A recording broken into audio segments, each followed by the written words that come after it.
Live from the Sea Oats Motel and Casino, everyone welcome to the stage, Mary Gail Lamonte de Villiers.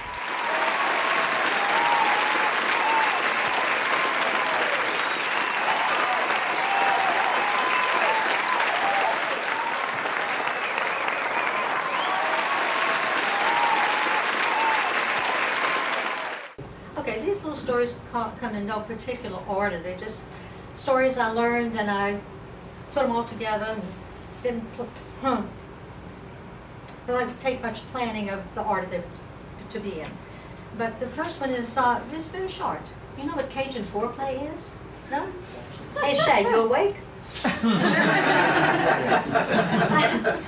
There was this, when immigration started, and it was a big push in the colleges particularly to include African Americans in their makeup, and so that was going along fine at Harvard, and they had their percentage of blacks that were going to be coming in, and they were all set. But then the powers that be were looking at this, and they said, "Oh my goodness, you know what? We've never had a Cajun at Harvard. We need to take care of that." So they looked around, and they got on the, well, I don't know if they got on the internet in those days, but regardless, and they found out there was this guy in South Louisiana who was a shrimper. He lived in Chauvin, which is fairly near Houma, Louisiana, and he had a high ACT score, and he had done very well in school, and so they contacted his family and asked if he'd be willing to come to Harvard on a scholarship. And that didn't deter him in the least. I mean, he had never been much out of that area of the country, but he said, "Oh, maybe he'd go." His name was Alfred Miloso. And so he goes to Harvard, he gets there, and he checks in, and he goes to the appropriate places, and they tell him what to do, go here and go there and do this and get this, and they said, go get a library card. So he was walking around the campus, and he was looking for the library, and he hadn't been able to find it, and because he's dressed in his best jeans and his plaid shirt and his brogans, and, he dressed up to go to Harvard. And so he sees a guy coming toward him, and he was all spiffed up, he had a shirt on, a tie, a jacket, patches, leather patches on his elbows, and so Alfred sees him and he says, "May, excuse me, buddy." He said, "Could you help me, maybe?" He said, "What is it?" He said, "May, I'm new here." He said, "I'm coming to Harvard to go to school here." He said, "Could you tell me where the library is at?" And the guy pulled up and he said, "Well, the first thing I'd like to tell you is, here at Harvard, we do not end a sentence with a preposition." And he said, "Oh, man, it's so nice you tell me that because I'm new here, you know that. Let me try again. Could you tell me where the library is at, asshole?" That is a Cajun for you. Rene DuPont lived out in the country in a little place called Grand Prairie, which is not too far from Opelousas. It's just a bird. And he had a barn. And one fine day, his barn caught fire. And he ran into the house and he grabbed the phone and he dialed the phone to the fire department, and he said, "Man, come quick, this is Rene DuPont and my barn catch on fire. All right, send that right, goodbye." They said, wait a minute, how do we get there?" And he said, "Me, y'all don't still have that little red truck?" And while on the subject of barns, Alphonse Gautreaux, who worked for Northwest Mutual, he was the insurance man, and he came to collect a premium from Renee's neighbor, T. June Pruden. And he lived not too far from his friend there. And so while he was there, he was talking to T. June, they're standing out in the yard, and exchanging pleasantries, and along comes this pig, but it's only got 3 legs. And where the 4th leg was supposed to be, there was this big bandage. And the guy says, Alphonse says, "Well, what happened to your pig?" And he said, "Oh," he said, "Shay, let me tell you something." He said, "You talk about a smart pig." He said, "That is a smart pig." He said, "Let me tell you what happened." He said, it was 3 months ago. 3 months ago. He said, "My wife and I were in bed, sleeping. All of a sudden, we heard something at the front door. We couldn't figure out what it was. The door bang, bang, bang." He said, "Now go to the door," and he says, "There's that pig." And I said, "Man, what you doing on the porch?" And he said, "I looked like that, and don't you know the barn was on fire?" "Oh, Lord," he said, "I woke up my wife, and we went and we got some water, and we put out the fire. That pig saved my barn." Okay, but that doesn't explain about the, but tell you what else happened. It wasn't long after that, just a few weeks more. And he says the same thing, only this time, he said he was banging on the side of the house right under our window where we were sleeping. And he said, I looked out that window and I could see on the side of the house, oh my Lord, the house was on fire. He said, Lord have mercy, we put the fire out. I says, all right, I understand that. He saved your life twice. Man, yeah. He said, that doesn't explain the bad. He says, well, look, a good pig like that, you don't think we're going to eat it all at one time, eh?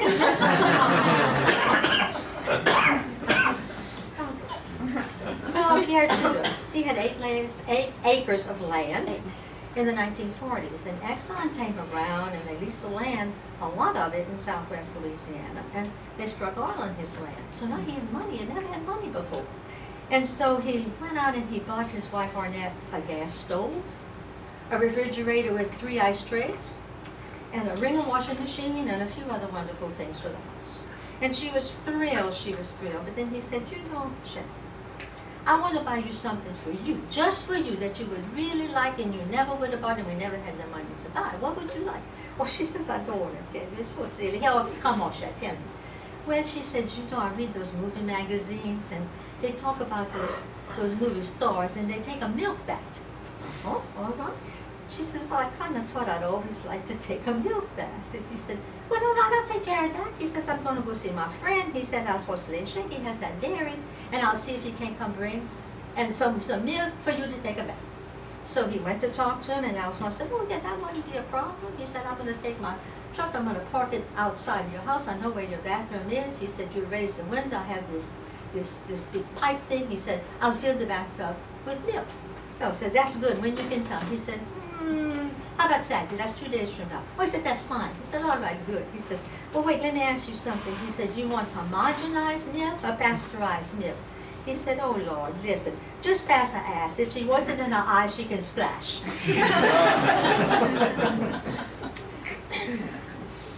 Boudreaux is very famous with these stories. But he decided he was going on a vacation. He had never been on a real vacation. So he gets in his car and he's going to Texas, of course. You know, that's where Cajuns go. So he had just crossed the border into Texas, and he looked around. He sees this bar on the side of the road. He said, like I said, I'm going to start my vacation. I'm going to go get me a beer. So he walks in the bar, and he goes up and he talks to the bartender a minute. You know, they exchange a few words, and he orders a Budweiser, and he's sitting there with his beer, and he looks around. There's a table, and there's 2 ladies sitting there.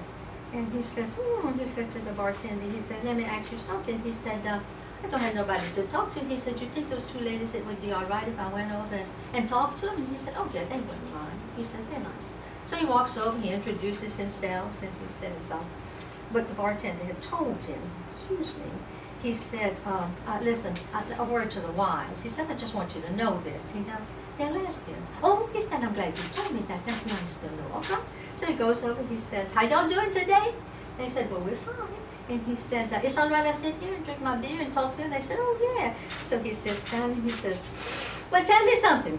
How's everything in Beirut these days? Oh, another on that subject. Beirut went to another bar. Beirut. Boudreaux went to another bar before he got wherever he was going on this trip.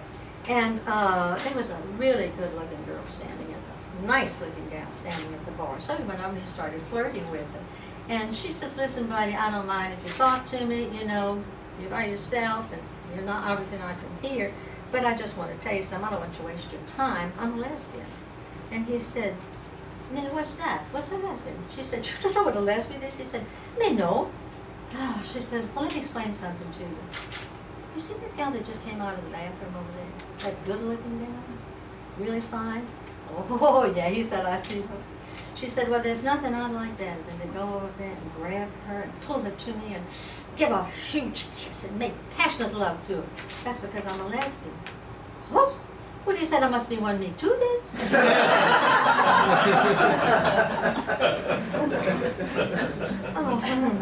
The game warden, Jacques Gorg, was in the woods and doing his job, and he sees 2 Buffalo coming out with a bag. And Tito sees him and he says, oh, Lord, Jacques, look at you. You're the game warden. You're all fixed up in your uniform. We're all so proud of you that you're doing that now. He said, well, thank you, Mr. Fortnum. He said, what you got in your bag? He said, man, I got squirrels. He said, I got the limit. You can count them. Everything's good. He said, well, that's all right, but oh, he said, I've been in the woods all morning. He said, you shot those this morning? You killed those this morning? No, yeah. He said, well, I didn't hear one shot. Oh, he said, I don't use a gun no more. He said, you don't use a gun? What do you use? He said, man, I fright them. You do what? I fright them. I go, yeah, and they fall out the tree. And they said, I'll pick them up and we had that person.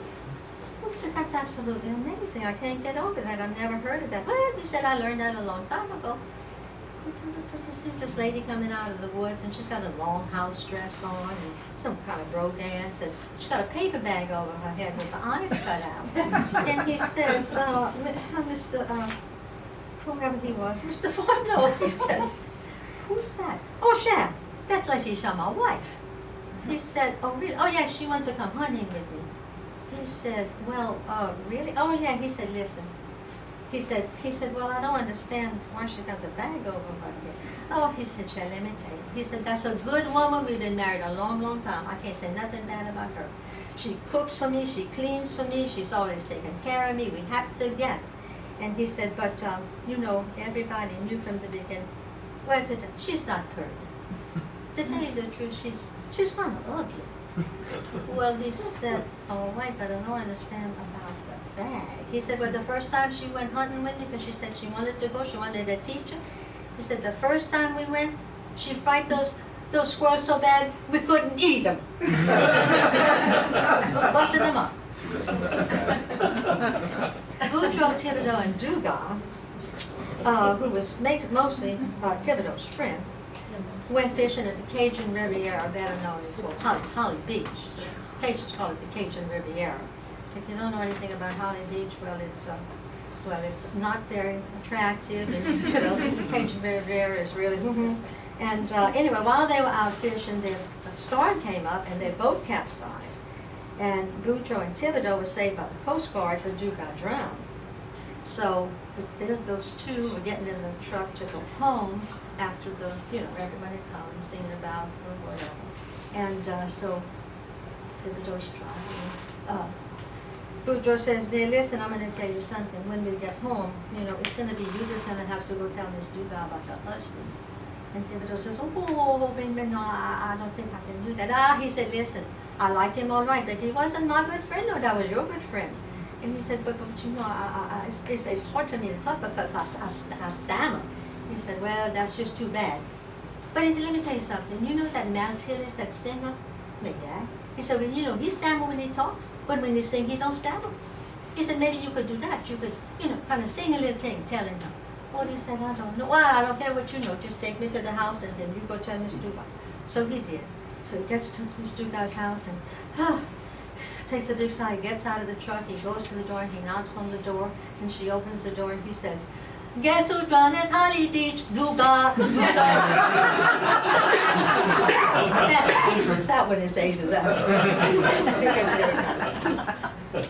Boudreaux was working in the oil fields with one cage too. And down from the main office in New York comes this guy named Fred Adams. And he stays for 6 weeks working there. And Boudreaux and him get friendly. And so Boudreaux invites him to the house, and his wife cooks dinner for him, and they have gumbo and sauce piquant and homemade bread and cornbread and everything. And wrong story, but I'll find it. Sometimes they all start alike. But anyway, so he says he's getting ready to go back to New York, and he says, Boudreaux, have you ever been to New York? And he said, oh, I've never been nowhere like that. He said, well, why don't you come home with me? Let me show you around where I live, and entertain you. He said, you've been so good to me. And Boudreaux says, no, I wouldn't mind that. That'll be all right. He says, good, we're going to get on the plane. So they do. They go to New York. He takes him all around, shows him the Statue of Liberty and Rockefeller Center, and etc. So then he takes him to the Museum of Modern Art. So they're walking around looking at the paintings, and looking at. They get in this one room, it was all old modern art paintings. And Boudreaux stops in front of one painting, and he's just examining it. So it says, Boudreaux, tell me something. What do you see when you look at that painting? And what it was a picture of a woman, and she had 5 breasts. He said, what do you think of? What does that say to you? And he said, the sanctity And the guy's amazed. First of all, the Boudreaux knows this word, and how in the world did he get that from that painting? And he said, well, oh, okay, tell me something. How did you come by that? He said, mais on deux, trois, quatre, cinq, six, sept.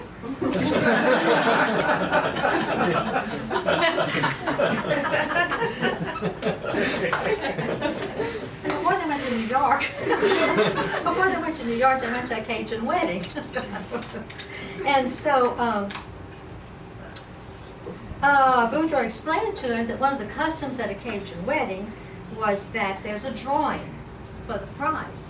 A prize is, and the second prize is given at the wedding feast, that's the wedding feast, and the prize is that the winner will spend the first night with the bride when she comes home from the honeymoon.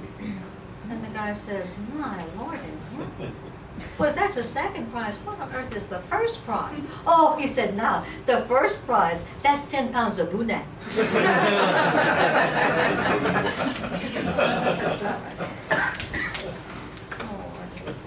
Okay, this is kind of long. I'm going to make it short. Tijun and Yvonne had a whole bunch of children, 12 or 13 children. I'm not sure they knew. They kind of lost count. But anyway, he worked in the oil fields, and they lived out in the swamp, and you had to get there by pirogue.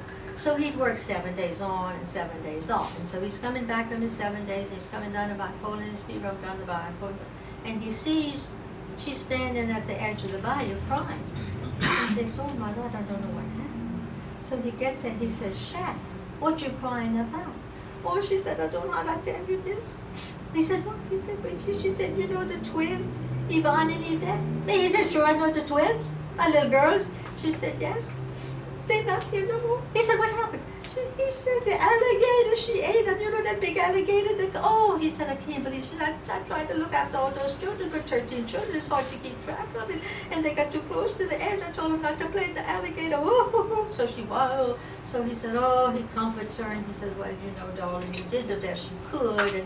And after all, we got 11 more. He had the children, you know. So they go to bed, they make love. You stay 7 days, and, you know, then he leaves and he goes back working.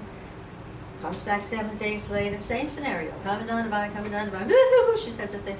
He said, man, what happened now, Yvette? Why come you crying? Oh, she said, you know that other little baby? Oh, yeah? And yeah? She said, but the alligator, I can't believe, I tried so hard, I tried to keep away from him, and they said, it wasn't my fault, it wasn't my fault. Oh, crack. Okay. They go in, same story. Go in bed, make love, 7 days, he leaves again. Comes back. Oh, she's crying. Oh, he says, all right, what happened now?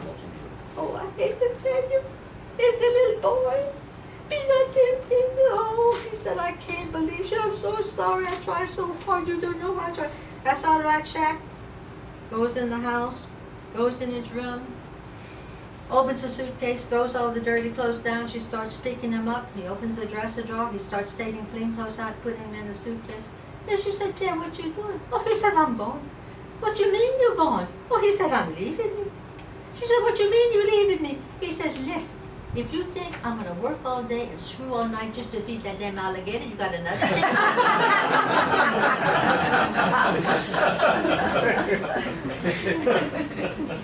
Shortly after Easter, Boudreaux and Thibodeau were talking, and Boudreaux happened to say to Thibodeau, you know, he said, well, Thibodeau said, what'd you give up for Lent? He said, Thibodeau says, you know, I went to church 3 times a week. Oh, Boudreaux says, that's nice.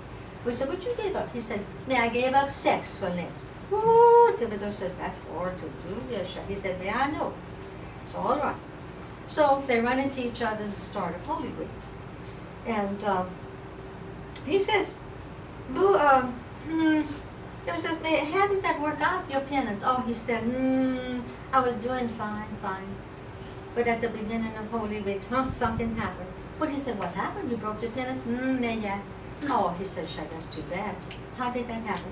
He said, listen, he said, Marie was dressed in that tight T-shirt with those short shorts, and she leaned over to get a can of corn. Well, I couldn't help myself right there.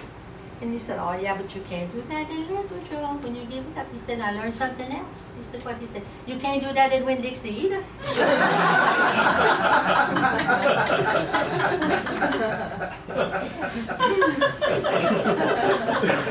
Floyd Nake lived in Chauvin, and he'd help his dad, and he had never been anywhere.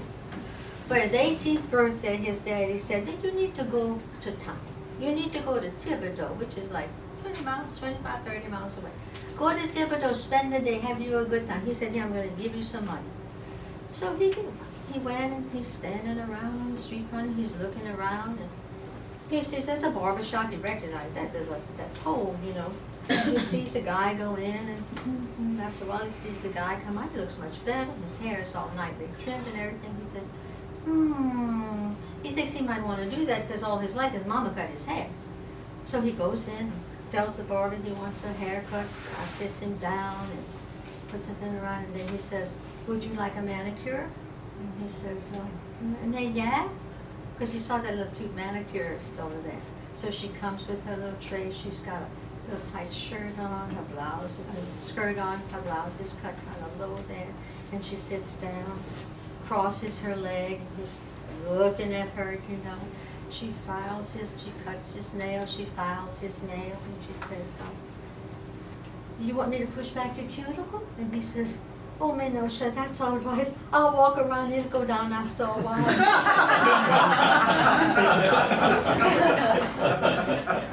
Okay, it's R-rated, all right.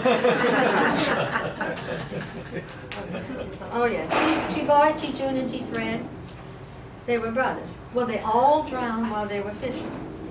And they go up to the pearly gates, and,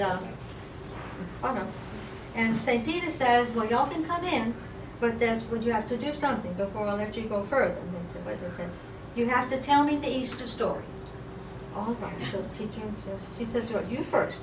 T. June says, well, all right, the Easter story, the Easter story. Oh, yeah. Well, there was this man a long, long time ago, and he lived where it was really, really, really cold. And he wore a big red suit, and it was trimmed with some white fur. And then on Christmas, he'd get in his sleigh, and he had some reindeer, and he'd go all over the world, and he'd drop presents for all the good little children.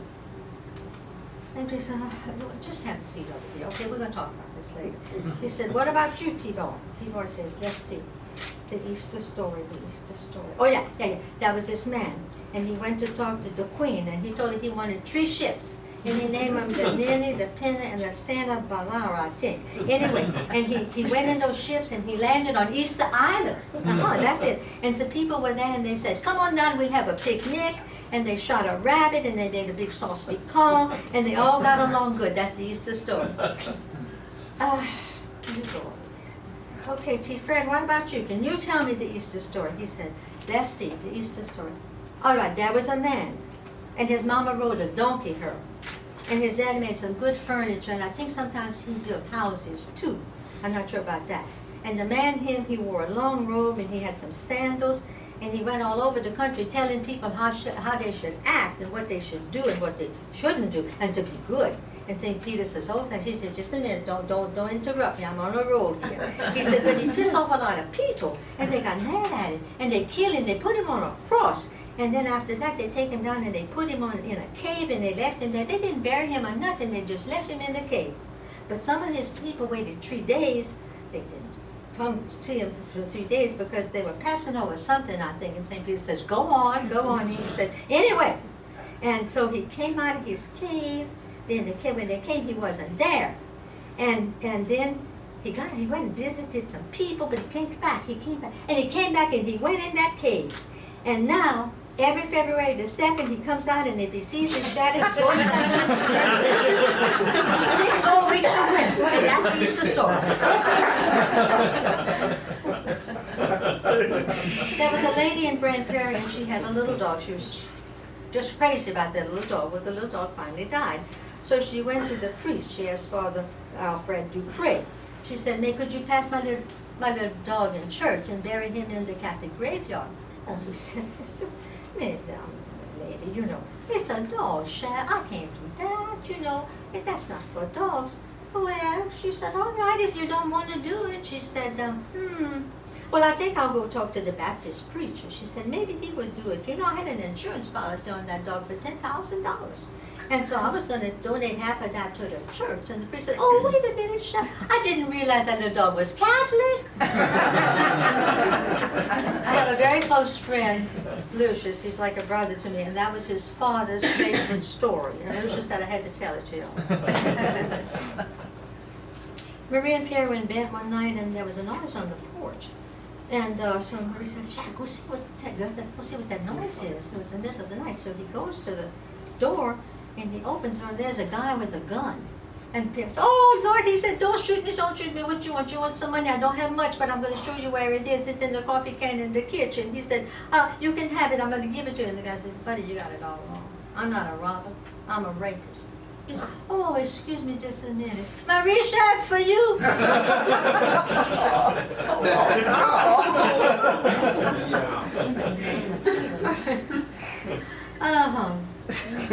Thibodeau and Boudreaux were good friends, of course, otherwise these stories would have no point. And so Thibodeau's wife had a new baby. And so Boudreaux gets home that night, and his wife tells him, he says, you know, Miss Thibodeau had a baby, and we're going to go to the hospital to see it. I know you want to go. He said, oh, yeah. She said, but before we go, let me tell you something.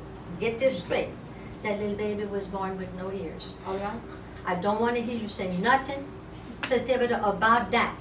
You got that? Oh, yeah, he said, I got that. I know you. I'm not going to say nothing. So they go to the hospital, they get in the elevator, they go up, the doors open, and there's Thibodeau. He's standing there, he's right, the groceries right there. He goes, oh, hello, y'all, how y'all doing? Oh, it's so good, we come to see you, and how's it, everything, and Mr. I'm going to go see your wife. All right. So, George says, Boudreaux, come see my baby. Look, he's right there at the window. Look, oh, baby, isn't he cute? He's right there in that basket. He says, He said, tell me something. He said, the doctor checked that baby? Oh, yeah. He said, he's all right. Oh, yeah, he's all right.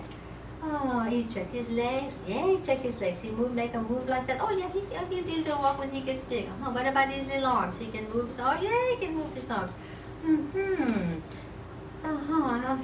Tell me something. What about his little eyes? Oh, yeah, he said he check it good. He check it good. Oh, yeah, he take the flashlight. He do like that. The baby follow it like that. He says, oh, I'm so glad to hear that. Because you know that little baby's never going to be able to wear no glasses, no.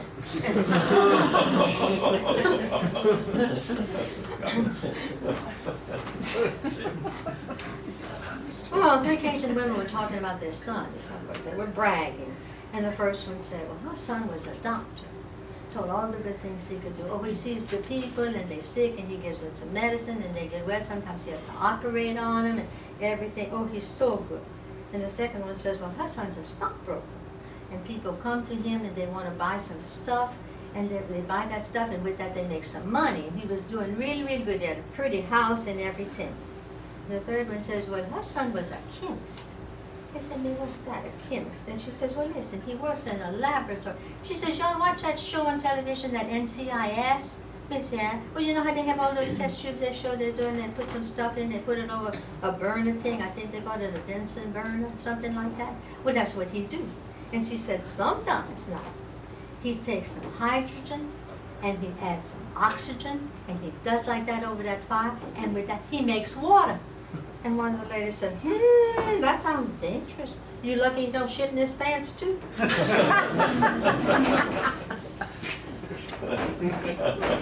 Boudreaux tells Thibodeau he's got a crick in his neck. And Thibodeau says, oh, you know, sometimes I have that. But I'm going to tell you something, I have a fear for that. He said, no, what you do? He said, listen, I asked my wife to lie on her back and raise her feet like that. And he said, I put my head between her knees like that, and I leave it like that, maybe 30 minutes. And after that, the crick is gone. Everything's fine. Well, he said, that's really something. He said, yeah, you ought to try it. See if it works for you. Butcher says, well, all right, I might just do that. So, 2 or 3 days go by, they run into each other again. And he goes, how's your neck? He said, me, it's fine. He said, well, did you use my method? He said, I sure did. I absolutely did. He said, and by the way, you got a nice house. I saw that one. There you go. Yeah, oh, J.B. Santos is a hardware store in Opelousas. It's been there for almost 100 years. And this lady from the country, she went in the store, she went to buy a hinge because her hinge had broke on her barn door.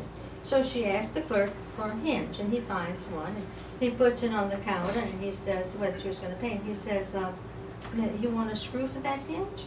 And she says, no, not for that hinge, but I wouldn't mind a screw for that little bit's glass door over there. So he walks in the store, and he's looking at the nuts. He watches, he looked, and he said to the guy behind the guy, he said, what kind of nuts are those? Well, he said, those are peanuts. Oh, how much are they? He said, they're $3 a pound. Oh, not too high, not too high. What kind of nuts are those? Those are pecans. How much are they? They're $4 a pound. Oh, not too high, not too high. What about those? What kind of nuts are those? He said, those are Brazil nuts, and before you asked, they're $5 a pound. Oh, not too high, not too high. So he walks away, and he comes back, and he reaches over the counter, and touches the guy on the nose. He said, what's that? He said, that's my nose. He said, ooh, I thought it might have been your peanut. They're not so high. That's it.